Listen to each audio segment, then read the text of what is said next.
Assalamualaikum, Shalom, Om Swastiastu, Namo Buddhaya, dan salam kebajikan. Selamat datang dan selamat malam kepada para saudara-saudari yang telah bergabung dalam acara debat kelompok hari ini. Sebelumnya, saya akan memperkenalkan diri terlebih dahulu. Nama saya Angel selaku moderator pada acara debat hari ini. Peserta yang telah hadir pada malam hari ini tentu sudah paham dengan mosi debat yang akan kita diskusi pada hari ini, yang bertajuk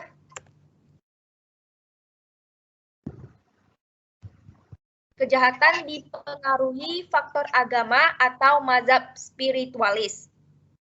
Sebab terjadinya kejahatan itu dipengaruhi oleh faktor agama atau mazhab spiritualisme, di mana orang yang taat dalam menjalankan ajaran agamanya biasa tidak akan mudah terjerumus untuk berbuat jahat, karena ia sudah dilandasi oleh iman dan takwa.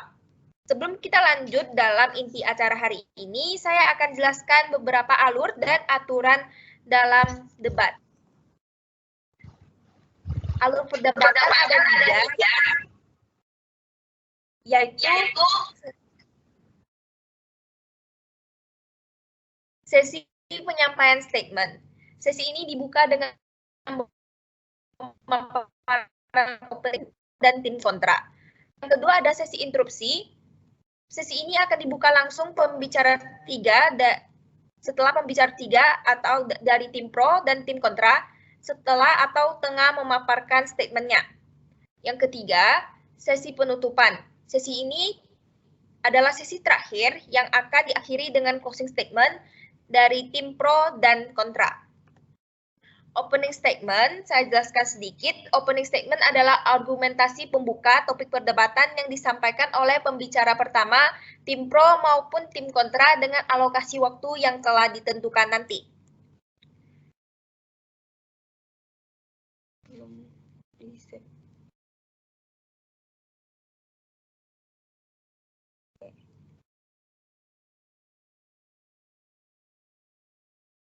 Sedangkan closing statement adalah kesimpulan sekaligus penutup topik perdebatan yang dipaparkan oleh pembicara pertama masing-masing tim.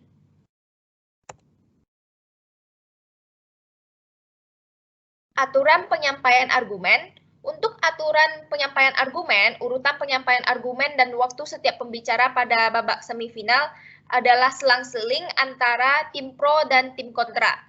Nah, pembicara tim pro memiliki waktu berbicara selama 5 menit dengan toleransi waktu 30 detik. Sama juga dengan pembicara dari tim kontra, memiliki waktu berbicara selama 5 menit dengan toleransi waktu 30 detik. Jalannya perdebatan ini akan diawasi oleh moderator yang juga sebagai timekeeper.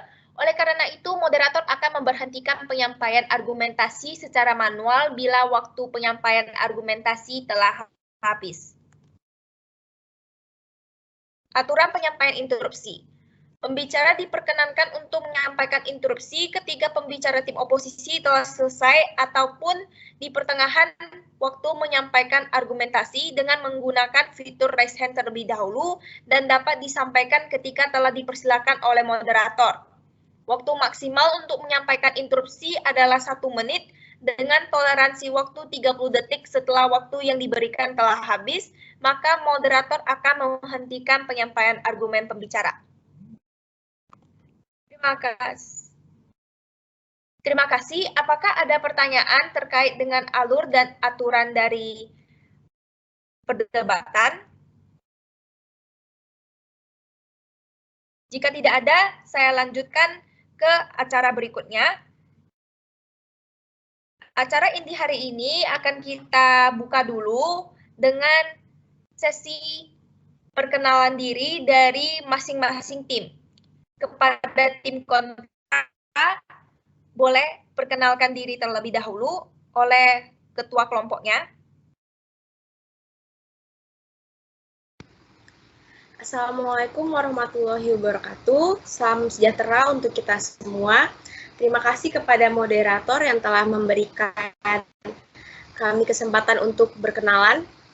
Perkenalkan, kami dari tim Pro Saya Tiara Dewi Purnama sebagai pembicara pertama, lalu ada Fiona sebagai pembicara kedua, dan ada Hesti sebagai pembicara ketiga. Baik, terima kasih kepada pembicara pertama dari tim Pro.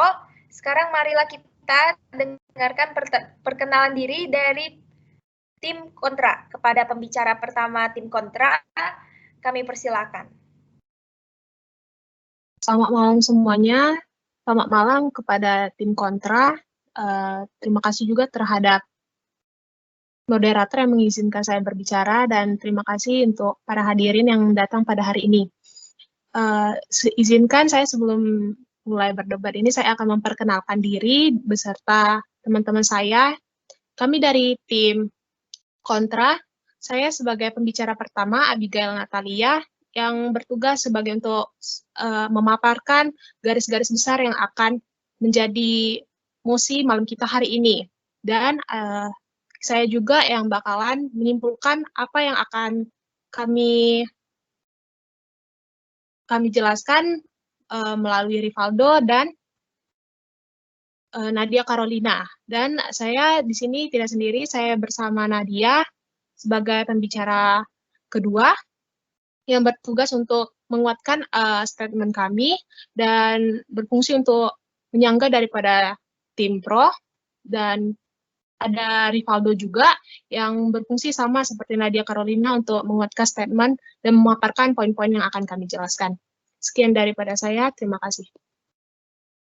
Terima kasih kepada pembicara pertama dan ketua kelompok dari tim kontra.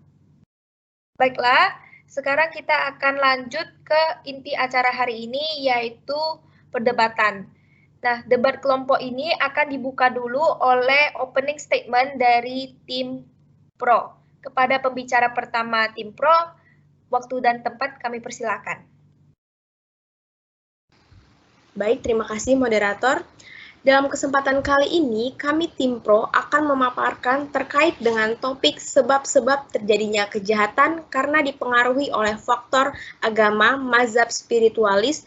Orang yang taat dalam menjalankan agama biasanya tidak akan mudah terjerumus untuk berbuat jahat, karena ia telah dilandasi oleh iman dan takwa. Seperti yang kita ketahui, dalam Pancasila sila pertama disebutkan, ketuhanan yang Maha Esa, berarti arti sebagai bangsa Indonesia harus mengakui adanya Tuhan yang menciptakan semesta beserta isinya. Di Indonesia sendiri, masyarakat harus memiliki kepercayaan terhadap Tuhan dan masing-masing agama yang dianut, bahwa masyarakat terikat dengan nilai dan moral, salah satunya agama. Aturan yang ditetapkan oleh sebuah agama biasanya sudah tertuang dalam kitab suci masing-masing lengkap dengan arahan dalam menjalani kehidupan. Aturan beragama dijamin dalam pasal 29 ayat 2 dalam Undang-Undang RI 1945 yang berbunyi, negara menjamin kemerdekaan setiap penduduk untuk memeluk agamanya masing-masing dan untuk beribadah menurut agama dan kepercayaannya itu. Ada 6 agama yang diakui di Indonesia, yaitu Islam, Kristen Protestan, Kristen Katolik, Hindu, Buddha, dan Konghucu. Tidak ada agama yang memperbolehkan orang untuk melakukan kejahatan. Ajaran agama oleh penganutnya dianggap sebagai norma, sehingga dalam hal ini agama dapat berfungsi untuk pengawasan sosial secara individu maupun kelompok. Norma agama menjadi aturan yang bersumber dari Tuhan. Norma agama adalah suatu petunjuk hidup yang berasal dari Sang Pencipta agar mereka mematuhi segala perintahnya dan menjauhi segala larangannya. Norma agama berisi tentang peraturan-peraturan hidup yang diterima sebagai perintah-perintah, larangan, dan anjuran yang berasal dari Tuhan. Sehingga norma agama mengatur hubungan antara individu sebagai makhluk ciptaan dengan Sang Penciptanya. Tuhan menjadi penguasa tertinggi dalam norma agama yang memiliki sifat dogmatis yang berarti tidak bisa dikurangi dan tidak boleh ditambah. Menurut Durkheim, masyarakat dibangun di atas entitas dan realitas moral. Ritual-ritual agama meningkatkan kesadaran dan loyalitas kelompok. Agama menentukan struktur sosial suatu masyarakat yang mengendalikan perilaku menyimpang pada satu sisi dan pada sisi lain meningkatkan harmoni dan solidaritas sosial. Lalu setiap agama juga adalah merupakan salah satu kepercayaan yang mengajarkan banyak hal, salah satunya adalah kebaikan. Kebaikan seseorang dipengaruhi dengan adanya ajaran di kepercayaan mereka masing-masing. Di dalam agama maupun diajarkan untuk tidak menyakiti maupun membunuh seperti yang tertuang di dalam Quran surat Al-Isra ayat 33 tentang larangan membunuh. Begitu juga dengan halnya orang-orang yang taat atau orang yang memiliki kepercayaan tentang Tuhan, maka mereka tidak bisa mengendalikan moral mereka dalam melakukan suatu hal. Yang agama ini merupakan salah satu peran penting yang bisa menentukan perilaku setiap orang. Oleh karena itu, kami tim kelompok pro setuju apabila agama adalah kunci seseorang untuk tidak melakukan tindakan kriminal, dan setuju apabila orang yang tidak memiliki kepercayaan dan iman yang kuat akan terjerumus ke dalam lubang kesesatan dan bisa melakukan tindak kriminal. Sekian, terima kasih. Baiklah, terima kasih kepada pembicara pertama dari tim pro. Sekarang marilah kita dengarkan opening statement dari tim kontra. Kepada pembicara pertama tim kontra, kami persilakan. Oke, saya Abigail akan memaparkan opening statement dari kami tim kontra. Berdasarkan daripada saudari Tiara yang mengatakan bahwa agama itu sebagai pedoman dalam kita berumat.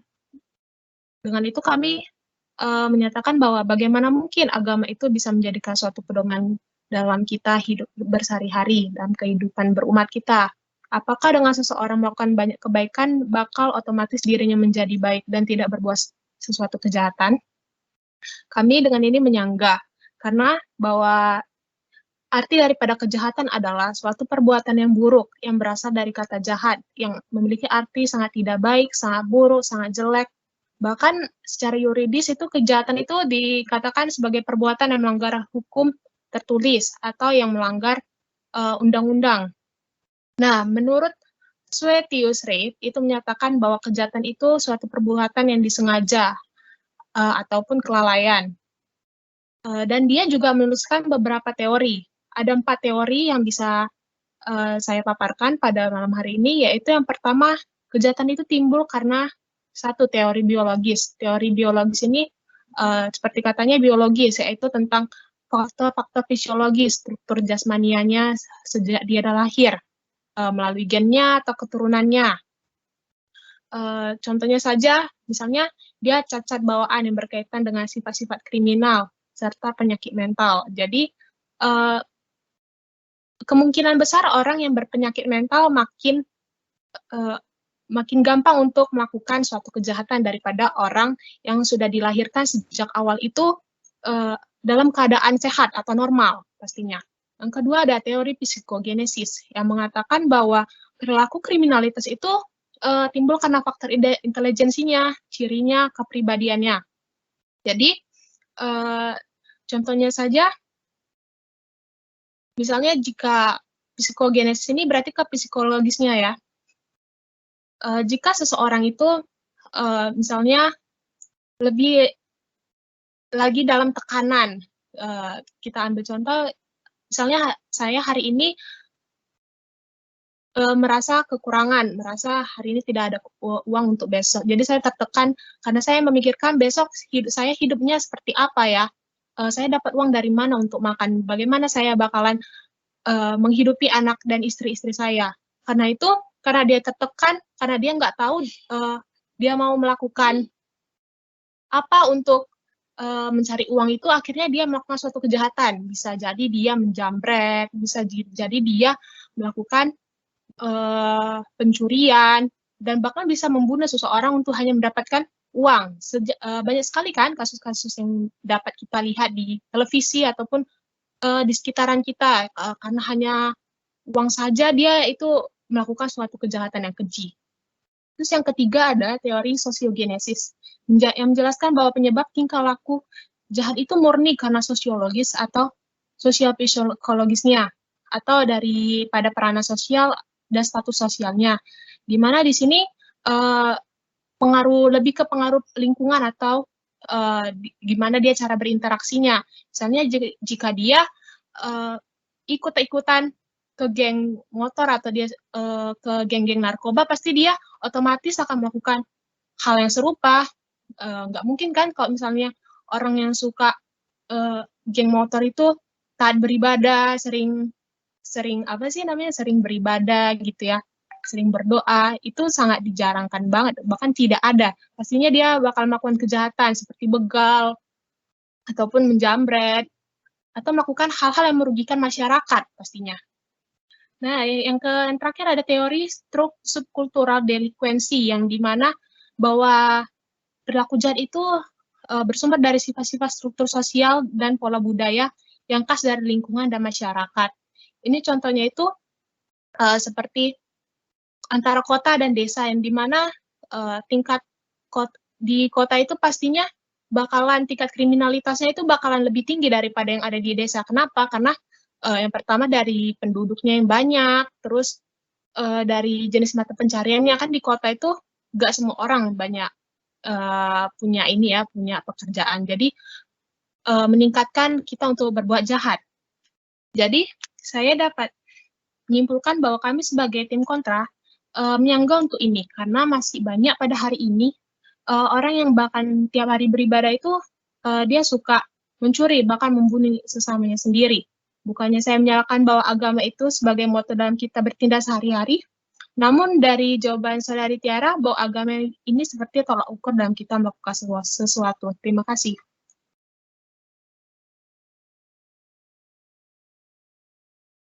Baik, terima kasih kepada pembicara dari tim kontra atas opening statement-nya.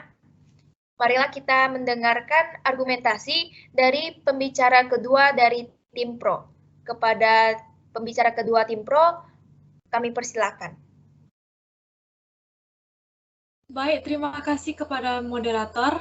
Jadi di sini saya Fiona dari tim pro ingin menanggapi bahwa seseorang yang melakukan kejahatan adalah orang yang tidak memiliki kepercayaan yang kuat terhadap Tuhan Yang Maha Esa. Jadi sejak dulu manusia berusaha menjelaskan mengapa manusia melakukan kejahatan, dan penjelasan yang paling awal adalah model demonologi. Jadi model demonologi dipercaya sebagai perilaku kriminal yang dilakukan oleh manusia yang disebabkan oleh roh jahat. Ada beberapa penyebab manusia dipengaruhi oleh roh jahat, dan salah satunya adalah jarang beribadah. Jadi salah satu contohnya adalah terorisme. Terorisme adalah suatu tindakan yang melibatkan unsur kekerasan sehingga menimbulkan efek bahaya bagi kehidupan manusia dan melanggar hukum pidana. Terorisme terjadi dikarenakan ajaran agama sesat yang mengajarkan pengikut untuk melakukan tindak genosida atau terorisme. Salah satu tindak pidana yang dilakukan oleh teroris adalah irrational terrorism, di mana tujuannya adalah melakukan tindak bunuh diri dengan menggunakan bom. Jadi mereka percaya bahwa dengan melakukan tindak bunuh diri menggunakan bom, mereka dapat masuk surga. Akan tetapi di dalam setiap agama tidak pernah mengajarkan kepada kita bahwa dengan membunuh diri sendiri akan masuk surga, dan dengan seorang teroris melakukan bom bunuh diri, ia tidak cuma membunuh dirinya sendiri, melainkan melukai orang yang ada di sekitarnya. Jadi di dalam setiap agama mengajarkan kepada kita untuk tidak melakukan tindakan kejahatan seperti membunuh, mencuri, berbohong, berzina, dan lain-lain. Maka dari itu pentingnya untuk manusia untuk memiliki norma-norma agama agar manusia dapat menjadi lebih baik dan bersikap lebih baik dan menjauhi larangan. Jika seseorang memiliki kepercayaan yang kuat terhadap kepercayaan masing-masing, maka mereka akan lebih mengerti tentang apa yang mereka lakukan itu benar atau salah dikarenakan dalam agama masing-masing sudah mengajarkannya. Kemudian, dengan mempelajari agama mereka akan memiliki kesadaran diri dan mampu menangkap dan menerima nilai-nilai yang telah ia pelajari tanpa adanya paksaan dari luar. Biasanya agama yang diajarkan pada saat manusia itu saat masih anak-anak dikarenakan sifat-sifat manusia dibentuk dari kecil. Contoh normal agama adalah rajin beribadah sesuai dengan agama dan keyakinan. Kemudian ada tidak mencuri sesuatu yang bukan milik kita, tidak menghina maupun mencela orang lain dan lain-lain. Maka saya menarik kesimpulan bahwa orang yang memiliki kepercayaan yang kuat tidak bisa menjadi orang yang dikenal sebagai kriminal. Jadi tim saya sepakat menyatakan bahwa orang yang tidak memiliki kepercayaan yang kuat dan tidak mempelajari agama yang benar dapat mempengaruhi orang-orang di sekitarnya. Terima kasih atas waktunya, saya kembalikan kepada moderator.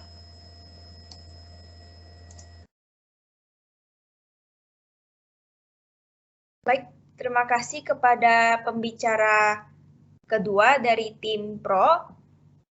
Sekarang marilah kita dengarkan statement dari pembicara kedua dari tim kontra. Kepada tim kontra, kami persilakan. Terima kasih moderator atas waktunya. Saya, pembicara kedua dari tim kontra, akan menanggapi pernyataan dari tim pro. Memang benar, Indonesia merupakan negara yang berlandaskan Pancasila dengan sila pertama berbunyi ketuhanan yang Maha Esa. Dan negara mengakui adanya 6 agama dan di setiap agama tersebut memiliki kepercayaannya masing-masing.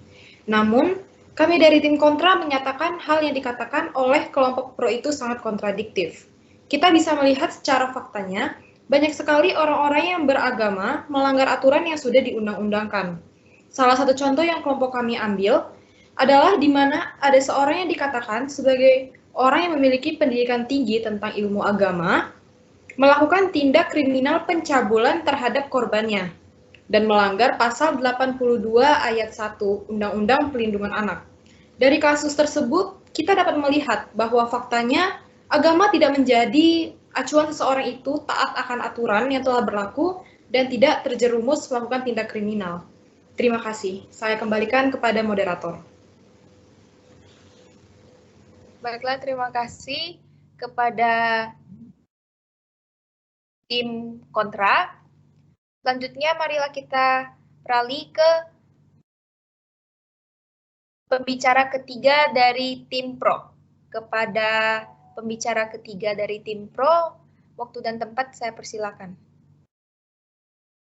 Baik, terima kasih Ibu Moderator. Saya Sri Hesti selaku pembicara ketiga dari tim pro menyatakan bahwa kriminal tercipta dari akal pikiran manusia. Sebagai warga negara Indonesia yang menganut Pancasila sebagai dasar negara, sebagaimana dicantumkan pada sila pertama ketuhanan yang Maha Esa, umat manusia wajib mempercayai Tuhan dari agama yang dianutnya. Berdasarkan Alkitab, manusia memiliki kelebihan-kelebihan yang tidak dimiliki oleh ciptaan-ciptaan lain. Manusia merupakan Homo sapiens, yang berarti manusia memiliki keterampilan dan memiliki kemampuan membuat pertimbangan etis.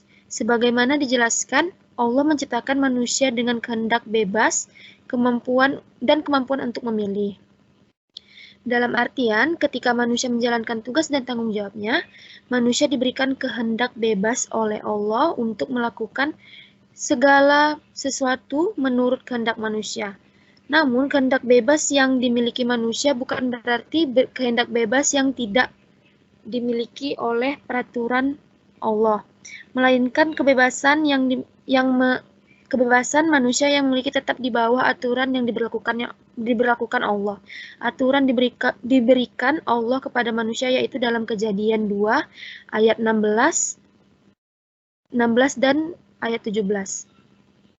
Lalu Tuhan memberikan perintah kepada manusia, semua pohon dalam taman ini boleh kau makan buahnya dengan bebas, tetapi pohon pengetahuan yang baik dan jahat itu janganlah kau makan buahnya, sebab pada hari engkau makan, pastilah engkau mati.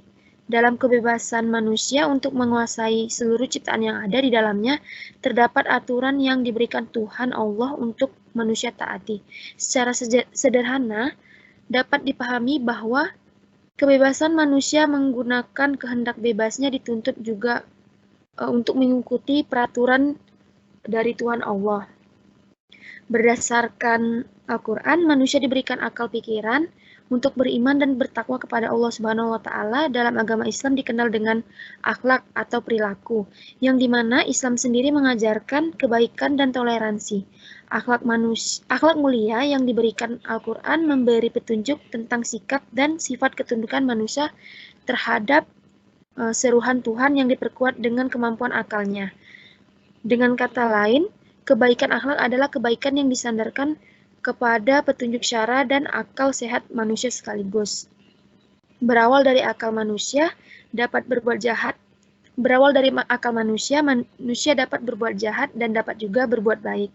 Dalam setiap agama diajarkan dalam kitabnya untuk melarang membuat kerusuhan serta kriminalitas terhadap masyarakat, yang dimana Islam sendiri mengajarkan kebaikan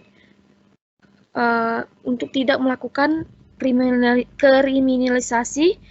Jadi dapat disimpulkan bahwa semua manusia tidak dibenarkan oleh agamanya untuk berbuat kejahatan.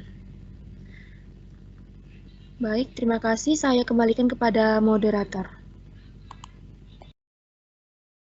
Baik, terima kasih kepada pembicara ketiga dari tim Pro. Sekarang, marilah kita dengarkan statement dari pembicara terakhir kita, yaitu pembicara ketiga dari tim kontra. Kepada pembicara ketiga tim kontra, waktu dan tempat kami persilakan. Terima kasih kepada Saudara Angel selaku moderator. Saya Rivaldo akan menanggapi statement dari tim Pro. Menurut kami dari tim kontra bahwa memang di dalam Al-Quran itu manusia diberikan akal dan pikiran untuk beriman dan bertakwa kepada Tuhan Yang Maha Esa. Nah, saya menyebutkan Tuhan Yang Maha Esa ini dikarenakan ini bersifat universal dan tidak tertuju kepada satu agama saja. Lalu,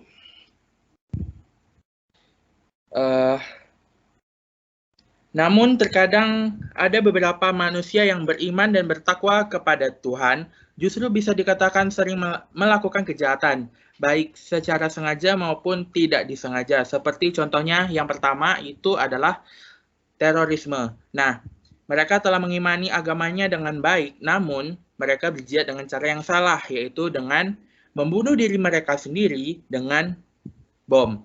Dan lokasi pengebomannya pun cukup unik, bisa dikatakan unik, dikarenakan di tempat mereka mencari tempat ibadah atau tempat-tempat umum yang bisa melukai orang-orang.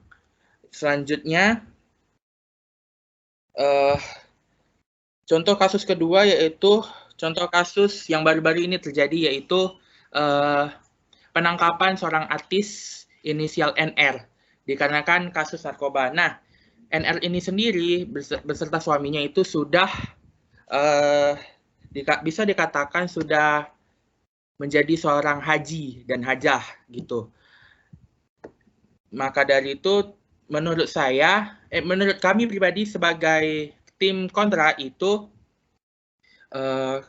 agama tidak menjadi jaminan untuk seseorang itu tidak bisa melakukan kejahatan. Yang terakhir adalah kasus dari First Travel yang dilakukan oleh salah satunya Anissa Hasibuan yang telah menipu dan mencuci uang jemaah umroh dan haji sebanyak 905 miliar.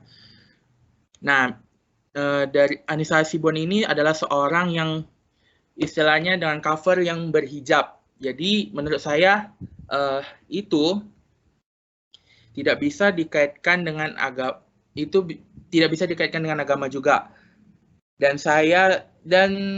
makanya di sini saya tidak setuju dengan opini dari tim kontra yang mengatakan bahwa kebaikan akhlak adalah kebaikan yang disandarkan pada petunjuk syara dan akal sehat manusia sekaligus, karena sering orang yang berakal sehat dan beriman itu bisa saja rela melakukan segala macam perbuatan demi nafsu dan kemauan mereka saja. Terima kasih.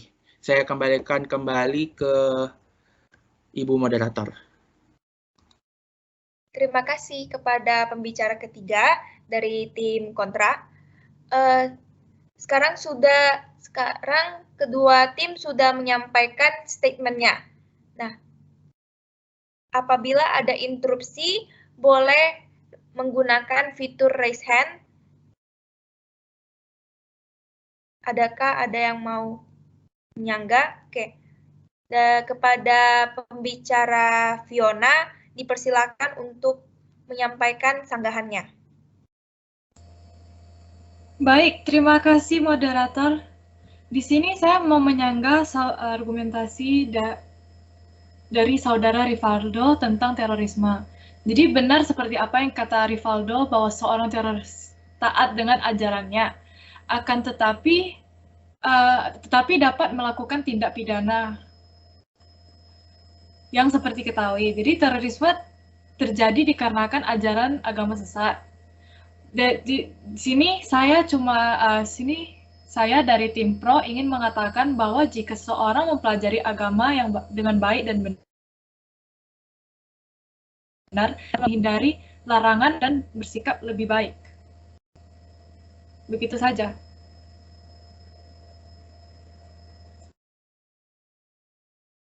Baik, terima kasih kepada Fiona. Dari saudara Rivaldo sendiri, apakah ada sanggahan kepada tim Pro?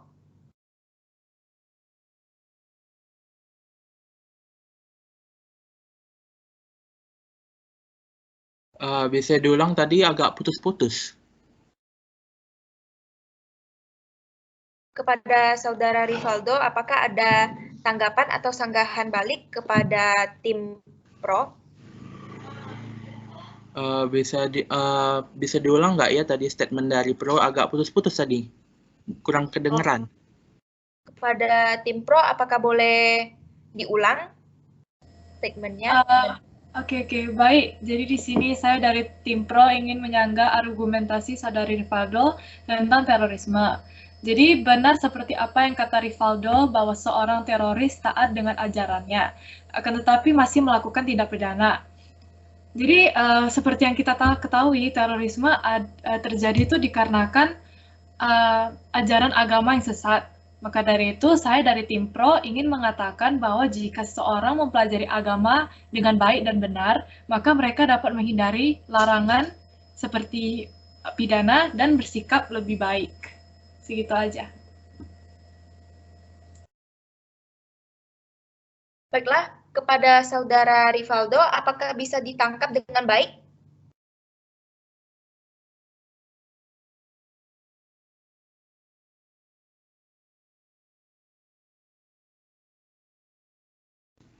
Bisa. Apakah saudara Rivaldo ada tanggapan? Jika ya. Kenapa, Bu? Jika apakah saudara Rivaldo ada tanggapan? Jikalau tidak, kita akan lanjut kepada sanggahan balik dari pembicara Abigail. Lanjut aja. Ya. Baiklah, sekarang kepada pembicara Abigail, boleh on mic-nya dan silakan menyampaikan sanggahan baliknya. Saya ingin menanggapi Fiona bahwa katanya jika ia mempelajari agama tersebut dengan baik, maka dia dihindarkan dari perbuatan jahat itu tadi seperti terorisme. Tapi banyak juga yang kita temui bahwa terorisme ini berasal dari ajakan di sekitarnya. Jadi menurut saya ini masuk ke teori sosiogenesis yang dimana penyebab tingkah laku tadi itu terpengaruh oleh struktur sosialnya atau status sosialnya. Jadi karena mulai dari ajakan-ajakan terpengaruh atau dia dikasih sebuah keuntungan, makanya dia terjerat ke dalam terorisme. Terima kasih.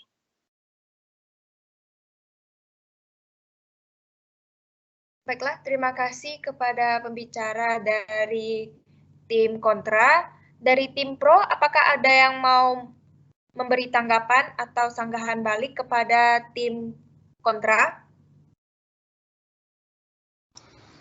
Ya, ada. Baik, kepada bicara Tiara dari tim pro dipersilakan. Baik, terima kasih moderator. Tadi tim kontra ada menyatakan bahwa agama tidak bisa menjadi tolak ukur individu untuk melakukan tindakan kriminal.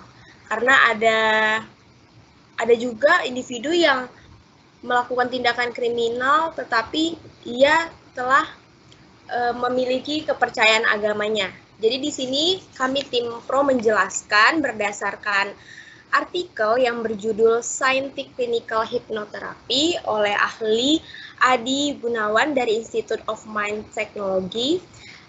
Ia mengatakan bahwa setiap manusia memiliki bagian diri atau yang disebut dengan ego personality yang memiliki fungsi yang berbeda-beda. Sehingga bagian diri atau yang disebut dengan ego personality tersebut yang memegang peranan dalam keseharian yang letaknya di pikiran bawah sadar, termasuk agama tersebut. Sebab pikiran bawah sadar itu sendiri memegang kendali 95-99%. Sisanya itu alam sadar. Nah, contohnya saya ambil umat muslim. Umat muslim ini apabila mendengarkan azan, otomatis ego personality dalam dirinya akan menggerakkan individu tersebut untuk melaksanakan kewajibannya. Tetapi banyak juga yang tidak melaksanakan kewajibannya. Nah, jika terus-menerus terjadi hal itu, maka ego personality agama yang lama-lama itu bisa menjadi lemah. Mengapa? Karena merasa kehadirannya itu tidak dibutuhkan. Nah, hal tersebut yang menyebabkan mereka yang taat beragama, apapun agamanya itu terkadang masih terjerumus perbuatan maksiat atau melakukan tindakan kriminal. Karena ego agama mereka dikalahkan dengan ego lainnya di bawah alam sadar. Sekian. Baik, terima kasih kepada Saudari Tiara dari tim Pro. Dari tim kontra, apakah ada tanggapan atau sanggahan balik terhadap statement dari tim Pro?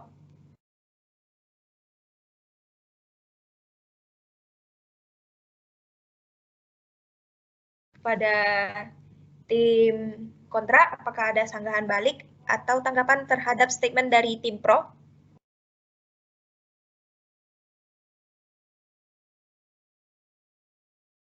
Baik, jika tidak ada, apakah tim Pro ada yang mau menambahkan? Iya, saya mau menambahkan lagi. Boleh. Kepada tim Pro dipersilakan. Terima kasih moderator. Jadi tadi saudara Rivaldo ada juga mengatakan bahwa saudari yang melakukan mengambil alih dana naik haji itu, maaf saya lupa namanya siapa, itu padahal dari fisiknya terlihat memakai hijab dan dengan bentuk fisik yang taat beragama, yang memiliki agama, bisa dikatakan seperti itu. Jadi saya mau menegaskan bahwa fisik seseorang yang menggunakan hijab itu bukan menjadi tolak ukur orang tersebut memiliki ketaatan agama, karena sebenarnya dalam umat muslim hijab ini merupakan kewajiban yang wajib ditaati oleh umat muslim. Jadi hijab ini merupakan tanda bahwa hijab ini, orang yang berhijab merupakan yang beragama muslim. Jadi bukan penentu atau tolak ukur orang ini merupakan orang yang taat agama, bukan seperti itu. Terima kasih. Baik, terima kasih kepada Saudari Tiara. Dari tim kontra, apakah ada tanggapan atau sanggahan?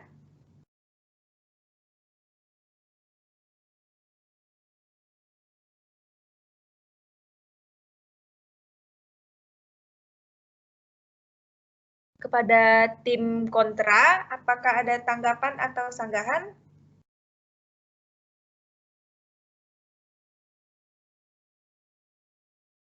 Baiklah, kepada tim, kita balik lagi ke tim Pro.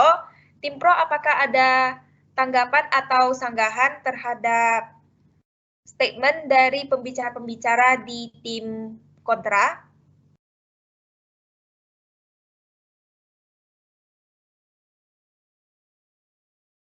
Jika tidak ada, saya mau menambahkan sedikit lagi. Oke, boleh. Ada Saudari Tiara.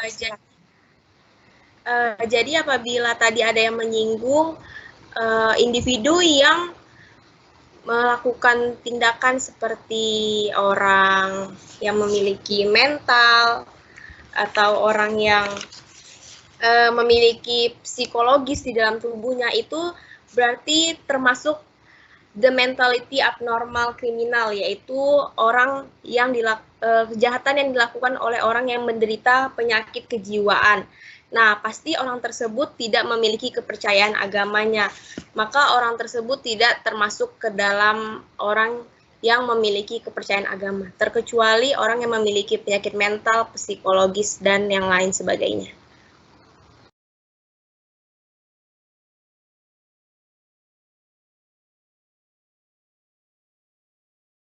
Baik, terima kasih kepada Saudari Tiara. Dari tim kontra, apakah ada sanggahan atau tanggapan lagi? Saya ingin menanggapi pernyataan dari tim pro. Baiklah, kepada tim kontra, dipersilakan. Baik, menurut kami dari kelompok kontra, iman dan takwa bukanlah inti dari seseorang melakukan kejahatan, melainkan faktor penting dalam kehidupan si pelaku. Misalnya, seperti seseorang yang melakukan pencurian dikarenakan faktor ekonomi. Kenapa ekonomi? Misalnya, si pelaku merupakan masyarakat yang rajin ibadah sesuai dengan ajaran kepercayaannya.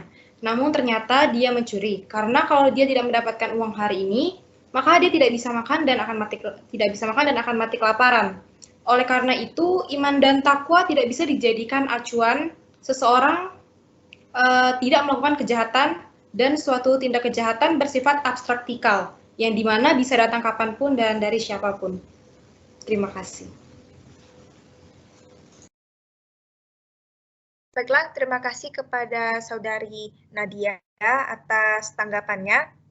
Kepada tim pro, apakah ada tanggapan atau sanggahan terhadap statement dari tim kontra?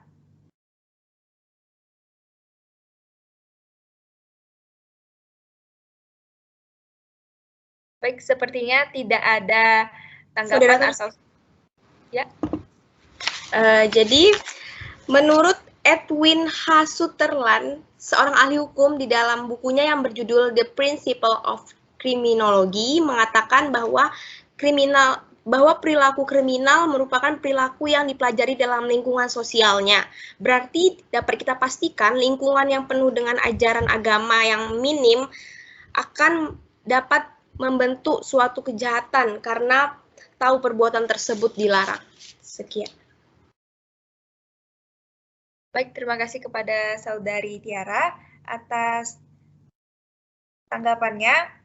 Kepada tim kontra, apakah ada tanggapan lagi atau sanggahan yang lebih lanjut? Saya ingin... Siapa dulu nih? Kepada Saudari Nadia dulu deh. Baik, saya ingin menanggapi statement dari kelompok pro. Jadi, di dalam kriminologi ini kita mengenal salah satu tokoh yang disebutkan sebagai tokoh kriminologi, yaitu Cesare Lombroso, dengan teorinya yaitu born criminal. Jadi, born criminal memiliki definisi bakat jahat atau bakat kriminal yang dimiliki oleh seseorang sejak ia lahir. Hal ini dapat dipengaruhi oleh beberapa hal, yaitu hormon seksual yang berlebihan, temperamen seseorang yang tidak teratur, dan IQ rendah karena bawaan lahir. Dari penjelasan singkat sebelumnya, kami dari tim kontra menarik kesimpulan bahwasanya iman dan takwa tidak bisa menjadi kunci seseorang untuk tidak melakukan tindakan kriminal, karena ada beberapa faktor yang mendukung dan mendorong di dalam dirinya yang dapat membuatnya terjerumus untuk melakukan tindakan yang terlarang dan melanggar undang-undang. Terima kasih. Saya kembalikan kepada moderator. Baik, terima kasih kepada Saudari Nadia. Sepertinya Saudara Rivaldo akan menanggapi atau menyanggah. Oke, baiklah, kepada Saudara Rivaldo dipersilakan. Saya di sini ini menambahkan pernyataan dari saudara Nadia Carolina Welle. Nah, tadi yang pertama itu ada teori born kriminal. Nah, selanjutnya ini ada namanya insane kriminal, yakni itu bukanlah penjahat sejak lahir, tapi mereka lahir disebabkan oleh penyakit jiwa dan perubahan di dalam otak mereka yang terganggu. Nah, jadi orang ini beragama dan memiliki iman dan takwa, tapi dia suka seperti ada gangguan jiwa. Jadi kalau setiap dia kambuh, pasti dia akan melakukan kejahatan. Nah, jika dia tidak kambuh penyakitnya itu, maka dia akan beribadah seperti biasa. Jadi menurut kami dari tim kontra itu menyatakan bahwa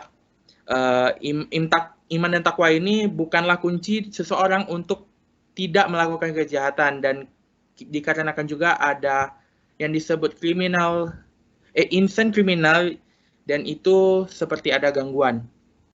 Makanya menurut saya seperti itu. Terima kasih. Baiklah, terima kasih kepada Saudara Rivaldo atas tambahannya.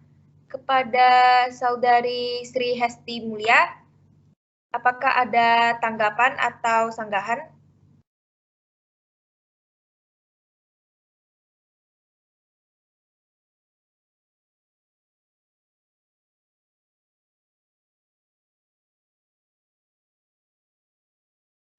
Apakah ada sanggahan atau tambahan dari tim pro?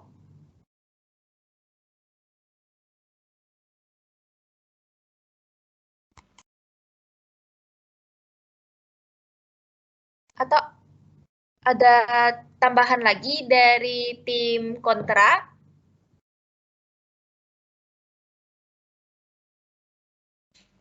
Oke.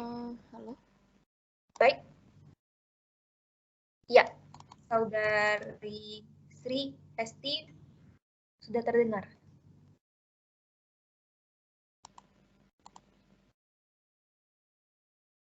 Ya, sudah. Baik, saya menanggapi dari tim kontra.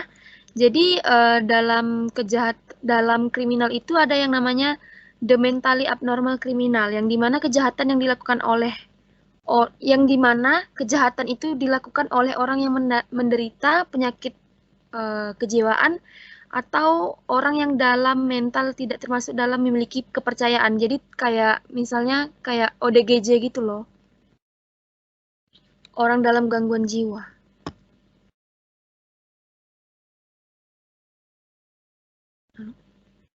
Ya, terima kasih kepada Saudari Sri atas tambahannya.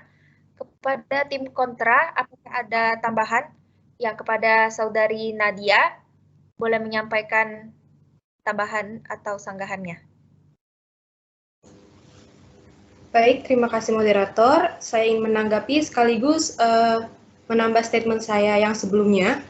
Jadi di dalam kriminologi dikenal dengan adanya paradigma interaksionisme, yang dimana tingkah laku jahat seseorang merupakan definisi dari hasil interaksinya kepada orang lain, di mana seseorang juga dianggap jahat ketika orang lain melihat bahwa tingkah laku tersebut jahat atau menyimpang. Jadi kami dari tim kontra dapat menyimpulkan bahwa iman dan takwa, seseorang tidak bisa meyakinkan hukum di negara ini untuk dapat melihat seseorang itu jahat atau baik. Seseorang memiliki iman dan takwa masih dapat dikatakan sebagai kriminal karena agama tidak bisa menjadi kunci seseorang dalam melakukan tindakan kriminal, melainkan perilaku orang tersebut. Terima kasih. Saya kembalikan kepada moderator. Terima kasih kepada Saudari Nadia. Kepada Saudari Abigail, apakah ada tambahan atau sanggahan?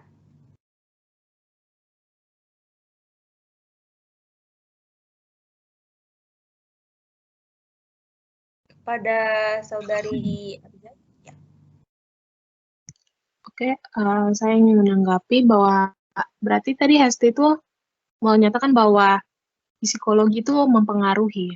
Berarti secara nggak langsung kamu setuju dengan kami terhadap teori yang saya paparkan tadi tentang psikogenesis. Dan juga saya ingin menanggapi punya saudari Tiara yang mengatakan bahwa agama itu semakin tinggi agamanya itu semakin minim gitu ya. Namun kita perlu tahu lagi bahwa Indonesia ini, kita ini punya 6 agama. Ada Islam, Kristen, Buddha, Konghucu, Hindu, Katolik, dan lain-lain. Dan salah satu fungsi agama itu memang untuk memupuk persaudaraan. Namun di balik itu, karena banyaknya perbedaan di antara kita ini, maka semakin timbulnya perpecahan antar masyarakat yang salah satunya bersumber pada agama. Contohnya itu, seseorang yang merasa dirinya sudah menganut agamanya paling baik, dan merasa agamanya yang dianutnya adalah paling sempurna, sehingga dia itu melakukan penafsiran kitab suci agama lain yang berujung penistaan agama. Sehingga menurut kami dari kelompok kontra, bahwa seseorang yang makin taat dalam menjalankan agamanya pun masih bisa terjerumus ke perbuatan jahat, bahkan mencelah agama lain, sehingga menimbulkan suatu kejahatan antar sesama.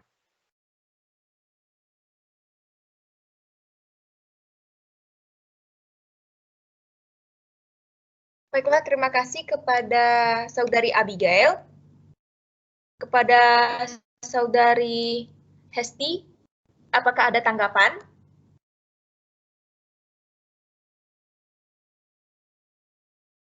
Kepada Saudari Hesti, apakah ada tanggapan?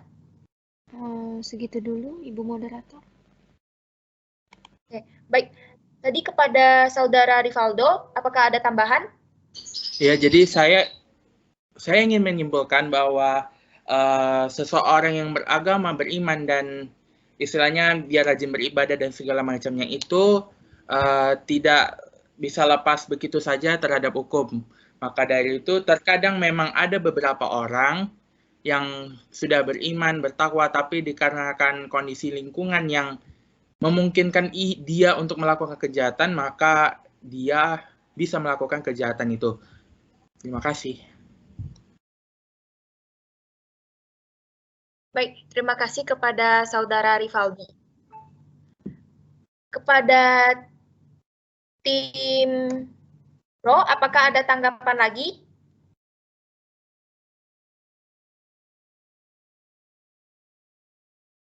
Kepada tim Pro, apakah ada tanggapan lagi? Oke, ada sedikit terakhir. Ya, dipersilakan. Jadi kita sebagai manusia, umat yang memiliki agama kepercayaan masing-masing, tentunya dari kita lahir, dari kita kecil, kita telah memiliki keluarga yang mengajarkan kita apa itu kepercayaan terhadap agama. Maka dari situ kita bisa simpulkan bahwa individu tersebut akan menanamkan moral-moral, nilai-nilai agama dan moral agama di dalam dirinya dari kecil. Maka seiring bertumbuh besarnya, seharusnya orang yang taat akan agama tersebut akan menjauhkan larangan-larangan dan tindakan kriminal. Sekian.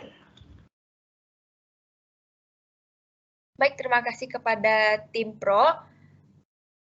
Kepada tim kontra, apakah ada tambahan atau sanggahan lagi?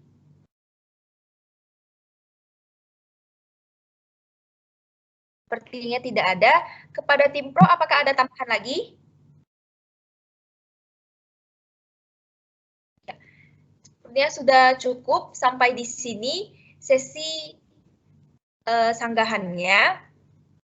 Sekarang kita lanjut ke sesi penutupan, yaitu closing statement dari masing-masing tim.